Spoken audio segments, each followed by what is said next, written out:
Hello everyone, welcome to my channel Audi Sapre. The new drug in respiratory system series is Natrum sulfuricum. Character dyspnea during damp weather. तो natrum sulph डैम्प weather के लिए बहुत अच्छी medicine है जब patients को डैम्प weather में कफ या डिस्नी का अटैक होता है. Must hold the chest when coughing. जब पेशेंट कफ करता है तो उसका मन करता है कि अपने चेस्ट को होल्ड कर ले. Desire to take deep breath during damp cloudy weather. जब क्लाउडी वेदर होता है या थंडरस्टॉर्म टाइप का होता है तो उसमें पेशेंट का क्या मन करता है, डीप ब्रेथ लेने का मन करता है. ह्यूमिड अस्थमा इन चिल्ड्रंस में जब अस्थमा होता है ह्यूमिड कंडीशंस में, और पेशेंट क्या करता है, springs up in bed as cough hertz and patient holds the painful side. जब पेशेंट को कफ से हर्ट होता है तो पेशेंट उठ के बैठ जाता है और जो पेनफुल साइड होता है उसको होल्ड कर लेता है. कफ का कैरेक्टर क्या होगा, विथ थिक रोपी ग्रीनिश कोपियस स्पूटा. जो कफ का कैरेक्टर होता है नेट्रम सल्फ के पेशेंट में वो रोपी होगा, ग्रीन कलर का होगा और कोपियस अमाउंट मतलब ज़्यादा अमाउंट में निकलेगा.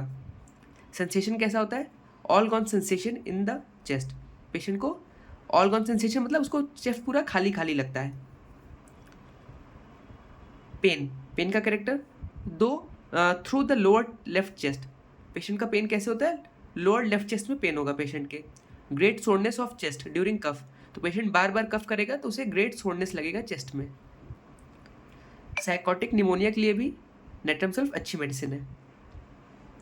एग्रीवेशन कब होगा कंडीशन का, डैम्प बेसमेंट में. क्योंकि नेट्रम सल्फ एक डैम्प वेदर मेडिसिन है इसलिए इसका डैम्प बेसमेंट में एग्रीवेशन होगा, डैम्प वेदर से एग्रीवेशन होगा, फ्रेश कोल्ड एयर से एग्रीवेशन होगा 4 to 5 AM, और लाइंग ऑन लेफ्ट साइड सोने या लेटने से एग्रीवेशन होगा. एम्युलेशन कब होगा, ड्राई वेदर से.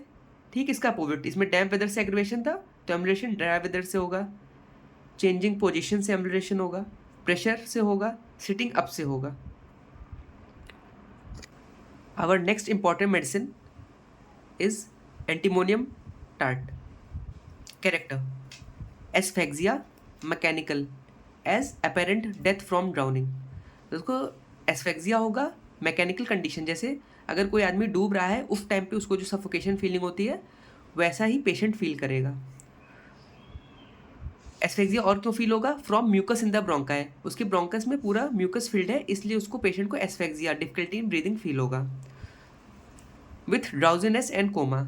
और एस्फेक्सिया के बाद पूरा पेशेंट ड्राउजी हो जाएगा और कोमा स्टेज में जा सकता है. Child at birth pale breathless gasping asphyxia neonatorum. तो अगर एस्फेक्सिया चाइल्ड के केस में होता है तो उसको एस्फेक्सिया न्यूनेट्रम बोलते हैं. और चाइल्ड जब बर्थ के टाइम पे चाइल्ड कैसा होगा, लैक ऑफ ऑक्सीजन की वजह से पेल होगा, ब्रेथलेस होगा और गैस्पिंग करेगा, मतलब उसको लंबी लंबी सांसें लेगा. Relieves death rattling. तो हम एंटीमटाट उस केस में दे सकते हैं जिसमें गर्गलिंग साउंड अगर होगा, डेथ रेटल मतलब गर्गलिंग साउंड इंस्पिरेशन या एक्सपिरेशन के टाइम पे, तो उसको रिलीव करेगा. अच्छा, कॉज क्या क्या हो सकता है. पहला कॉज हो सकता है पैरालिसिस ऑफ लंग्स. अगर लंग्स में पैरालिसिस है तो उसको डिस्निया या एस्फेक्सिया की प्रॉब्लम हो सकती है. If any foreign body in लैरिंग्स और ट्रैकिया. अगर लैरिंग्स या ट्रैकिया में कोई फॉरेन बॉडी अगर है तो उसकी वजह से हो सकता है. Irritation of pneumogastric nerve. अगर न्यूमोगैस्ट्रिक नर्व में कोई इरिटेशन प्रोड्यूस हो रहा है तो उसकी वजह से पेशेंट को एस्फेक्सिया हो सकता है. Spring and autumn when damp weather commences. तो इसका भी स्प्रिंग और ऑटम जब डैम्प वेदर होता है तो इसमें इसके सिम्टम्स एग्रीवेट हो जाते हैं. कफ का character coughing and gasping continuously. Patient कफ और गैस्प मतलब उसको ऑक्सीजन लंबी लंबी सांसें लेता है continuously. Great rattling of mucus but very little is expectorated. तो ग्रेट रेटलिंग मतलब पेशेंट को लगेगा कि म्यूकस बहुत ज़्यादा है पर जब वो एक्सपेक्टोरेट करेगा तो कुछ नहीं आएगा. When patient coughs appear to be a large correction of mucus but when expectorated nothing comes up. जब पेशेंट कफ करेगा तो म्यूकस का एक्यूमुलेशन तो बहुत होगा लेकिन जब वो एक्सपेक्टोरेट करेगा तो कुछ नहीं आएगा. सेंसेशन कैसा होगा पेशेंट को, sensation burning in the chest which ascends to throat. तो पेशेंट का जो बर्निंग सेंसेशन चेस्ट से शुरू होगा और ऊपर की तरफ थ्रोट की तरफ जाएगा। एग्रेवेशन कैसे होगा?